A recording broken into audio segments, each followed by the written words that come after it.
Halloween is coming up, so this seemed like a good time to talk about this topic. In the whole range of human emotions, there are very few things that can convince people to get off the couch and take action more quickly than a big dose of fear. You can get people to give money to fight whatever the threat is, persuade them to turn on their fellow human beings, or even act against their own best interests if you're really good at it. This is true for politics, special interest groups, religions, and even advertisers. I've fallen, and I can't get up. There is lots of money to be made on fear. Nobody on the internet knows that better than Pamela Geller, who runs the Jihad Watch website. If a Muslim sneezes somewhere in the world, Geller wants to make sure that you know that you could catch cold. With eye-catching books like Stealth Jihad and Exposing the Threat at Home, her website and her lectures to eager, mostly conservative and evangelical Christian audiences make her tons of money. She's a prime example of someone who takes a huge segment of the world's population, in this case Muslims, emphasizes and reports on the most violent element of that population, and then tries to convince you that the violence of the jihadis will be copied by your Muslim neighbors next door, as soon as they're in position to make it count. They're just biding their time.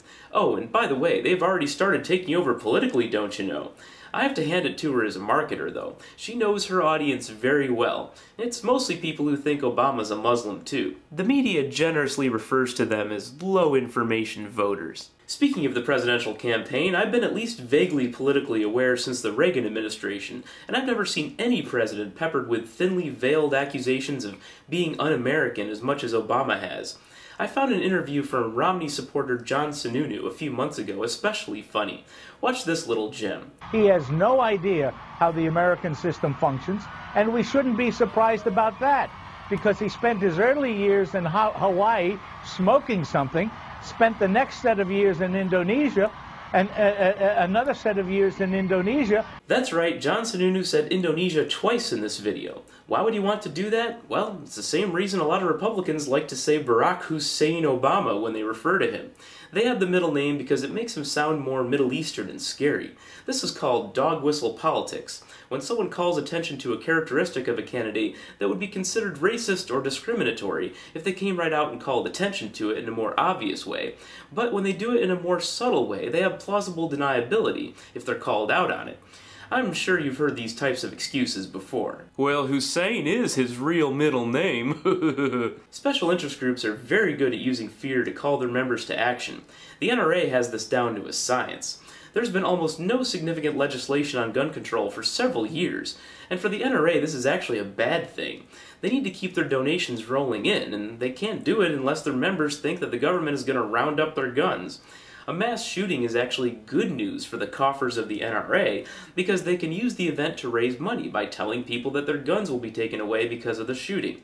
If you go to the NRA website, you'll see all kinds of scary videos, including one about how the United Kingdom is a defenseless population.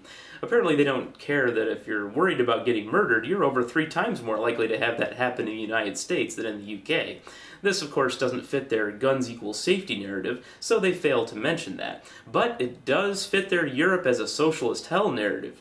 Though I did walk around Copenhagen at 3 a.m. and somehow lived to tell about it. You didn't think I'd forget about religion, did you? They've been peddling scary ghost stories long before Halloween existed. Only instead of telling them around a roaring fire, people have used their stories as an excuse to burn people alive in a roaring fire, or just bend them to their will in other ways. Tales of the apocalypse, fiery eternal torture, worldwide slaughter on a massive scale, and more, all brought to you by the root of all religion, the fertile human imagination. Is it profitable? Well, those multi-million-dollar megachurches aren't built for free, but they are tax-free, and the flock gives generously for what they consider to be some form of damnation insurance. Little do they know it won't save them from Pennywise the Clown.